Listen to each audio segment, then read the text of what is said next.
Pornography দেখার ফলে একজন ব্যক্তি কি কি ক্ষতির সম্মুখীন হয়। সর্বপ্রথম যে ক্ষতিটির সম্মুখীন সেটি হচ্ছে সেই ব্যক্তি তার আত্মাকে কলুষিত করে দিচ্ছে।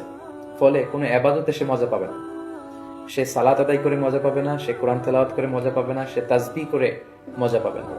এবং আল্লাহ তাআলার ক্রোধ সে অর্জন করছে আল্লাহর রহমতের পরিবর্তে, আল্লাহর লানও তার উপর বর্ষিত হচ্ছে। এবং মানুষের দেহের যতগুলো অঙ্গ রয়েছে তার মধ্যে থেকে সবচাইতে দামি অঙ্গ হচ্ছে তার আত্মা। And pornography is damaging your soul.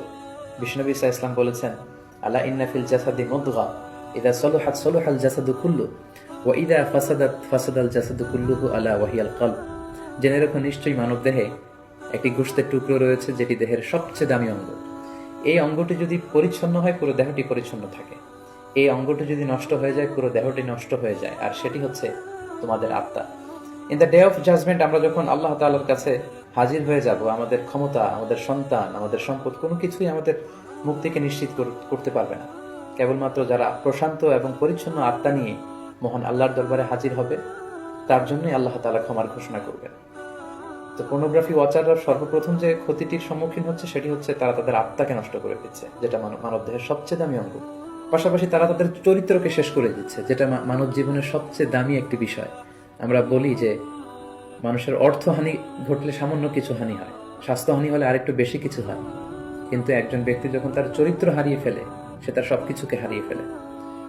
পাশাপাশি যারা পর্নোগ্রাফি দেখে অভ্যস্ত তাদের স্বাস্থ্যের মারাত্মক হানি ঘটে, যেহেতু পর্নোগ্রাফি ওয়াচাররা রাতের সময়টুকুকে বেছে নেয় গোপনে পর্নোগ্রাফি দেখার জন্য। ফলে রাতের ঘুম তাদের আর হয় না, তারা ইনসমনিয়াতে ভোগে এবং একটা বিকৃত রুচি তারা ডেভেলপ করে ফেলছে মনের অজান্তেই।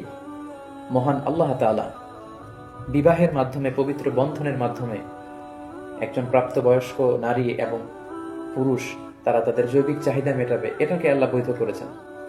কিন্তু বিয়ের অনেক আগেই যখন তারা এই যুগল দৃশ্যগুলো ভিডিওতে দেখে, বলে আয়াতু বিল্লাহ নাউযু বিল্লাহ, তখন মনের অজান্তে একটা বিকৃত রুচি তারা ডেভেলপ করে। তারা তখন আর স্বাভাবিক মানুষ থাকে না, অস্বাভাবিক মানুষে পরিণত হয়।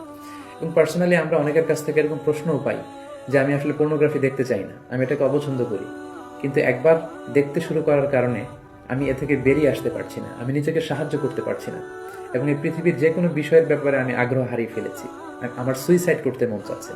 এরকম মেন্টাল ডিপ্রেশনেও কিন্তু তারা ভুগে থাকে।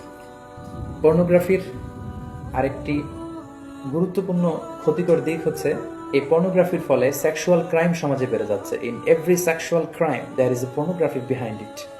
কারণ মানুষ যখন পর্নোগ্রাফি দেখে এবং সেটা থেকে যখন সে স্বাদ নেয়, মজা নেয়, তখন সে তার ব্যক্তিগত লাইফে সেটাকে প্র্যাকটিস করতে চায়, যার ফলে ধর্ষণের মতো এত জঘন্য কাজকে সে বেছে নেয়, চাইল্ড অ্যাবিউজের মতো, উইমেন অ্যাবিউজের মতো জঘন্য কাজগুলোকে সে বেছে নেয়। এজন্য সমাজে যত ধরনের সেক্সুয়াল ক্রাইম দেখা যাবে, গবেষণা করলে দেখা যাবে তার পেছনে রয়েছে পর্নোগ্রাফি। যারা পর্নোগ্রাফি ভিডিও দেখে তারা দাম্পত্য জীবনে সুখী হয় না, কারণ পর্নোগ্রাফি ভিডিও দেখার ফলে একজন মানুষ উত্তেজিত হয়ে ওঠে। এবং যারা ধীরে ধীরে বছরের পর বছর এগুলো দেখে অভ্যস্ত, তারা মাস্টারবেশনে অভ্যস্ত হয়ে যায়, যেটা ইসলামী শরিয়তের দিক থেকে অনেক জঘন্য ধরনের একটি অপরাধ এবং কবিরা গুনাহ।